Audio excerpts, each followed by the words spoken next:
你们看这里，清仓赠父尊，这是东方清仓送给他父亲的礼物。还有这儿，这把琴曾经被劈成2半，又被小心的修补好了。一把已经不能用的琴，还被放在离床头最近的柜子里。这不就能说明这个父亲很珍视这个礼物吗？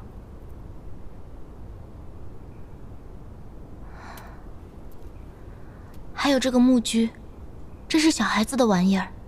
我听宫里的老人说过，东方青苍小时候喜欢玩木屐，迅风却不喜欢。这个木屐和琴放在一起，小孩子的玩意儿还被好好收着。这不也说明父亲很疼爱这个儿子？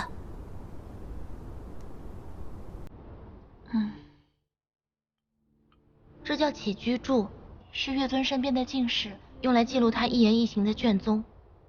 可这东西本应该在史库里，却被现月尊藏在这寝殿的密缝当中。我觉得这其中一定有秘密。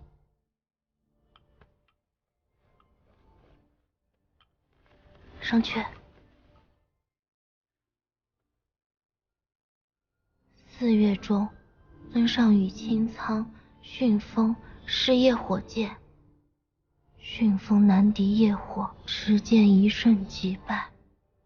清苍挥剑自如，乃言女之外，苍岩海第一人。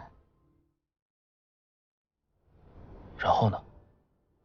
仙月尊之所以会将这本起居注收走，就是因为不想让别人知道，东方青苍是唯一可以使用夜火剑的人。东方青苍曾经跟我说过，若想习得夜火，第一要天赋异禀，第二要拔去七情，3界万事，只有言女和他有这个资质。当年，言女被水云天的重华所缚，断情绝爱，学会了夜火，而东方青苍则是。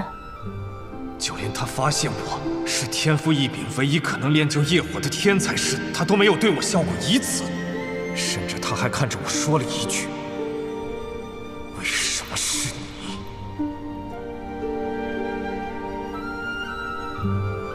你又怎么了？我只是突然觉得很难过。当仙月尊发现东方青苍可以挥动夜火剑的那一刻，一定很悲伤吧？